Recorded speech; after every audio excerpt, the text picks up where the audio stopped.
On Tuesday evening, a familiar yet deeply unsettling ritual began to unfold in Washington.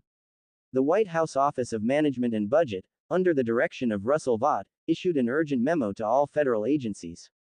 With Congress deadlocked over funding and the clock ticking toward midnight, Vought instructed leaders of executive branch departments to activate their shutdown plans.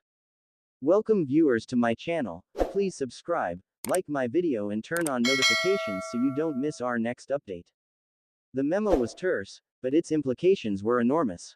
For the first time since President Donald Trump's initial years in office, the machinery of the federal government was being ordered to grind to a halt. Vought's words carried a quiet finality: leaders should now execute their plans for an orderly shutdown. That order instantly triggered a cascade of consequences, affecting not just the vast federal workforce but also millions of ordinary Americans who rely, often unknowingly, on the daily functions of their government. At the core of the directive was the fate of hundreds of thousands of government employees. Many would be furloughed, meaning they would be told not to report for work and would not be paid unless Congress later agreed to provide back pay. For others, those deemed essential, the reality was even harsher. They would be required to keep working without knowing when or if they would be compensated, as their jobs were tied to safeguarding the nation's security, protecting public health, or maintaining critical infrastructure. Shutdowns ripple far beyond Washington. National parks and museums would shutter. Federal loan applications would stall.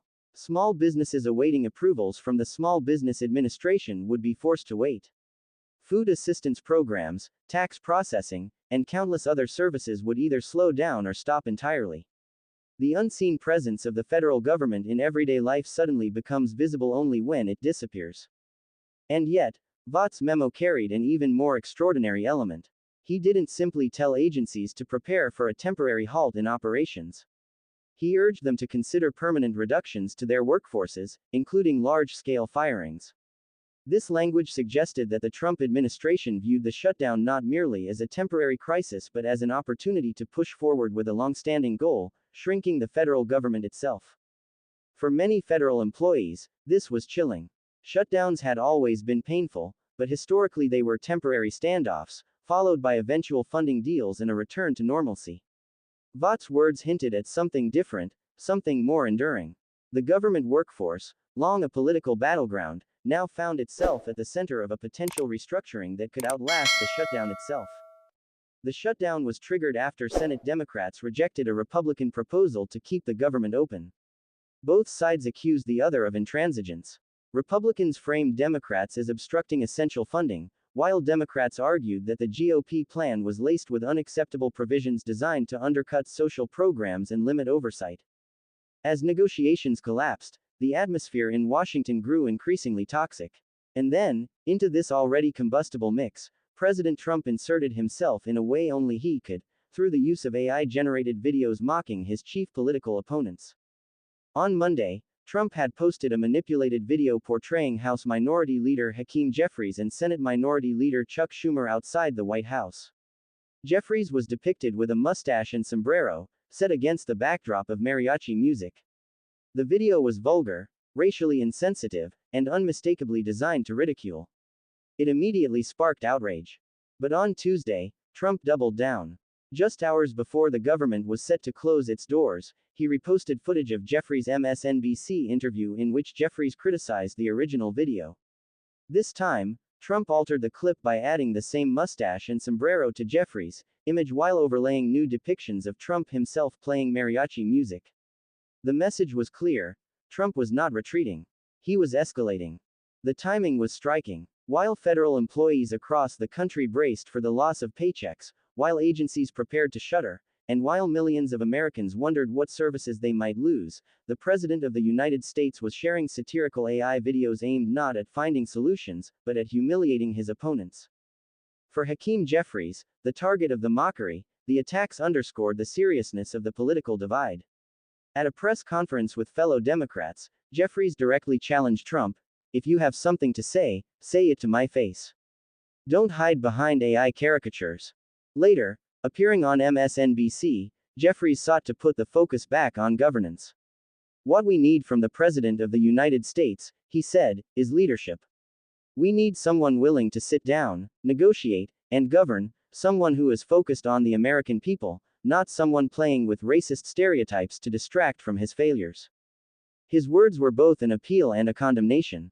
They reflected the frustration of many in Washington who saw Trump's antics not merely as juvenile, but as dangerous distractions in a moment of genuine national crisis. Adding to the surreal atmosphere, Trump posted photos from an Oval Office meeting that had taken place the day before. Present were Jeffries, Schumer, Senate Majority Leader John Thune, and House Speaker Mike Johnson. The images were striking in their symbolism. Two showed the leaders in what appeared to be tense but civil conversation.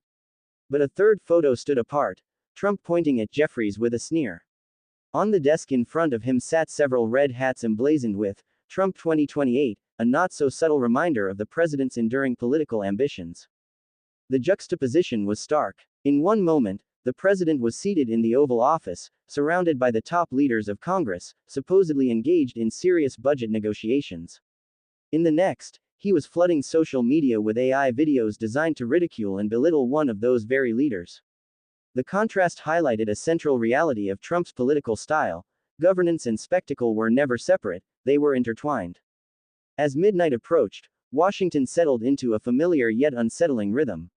Agencies locked doors, websites posted notices about suspended services, and workers prepared to wait. But this shutdown carried a sense of foreboding that previous ones had not.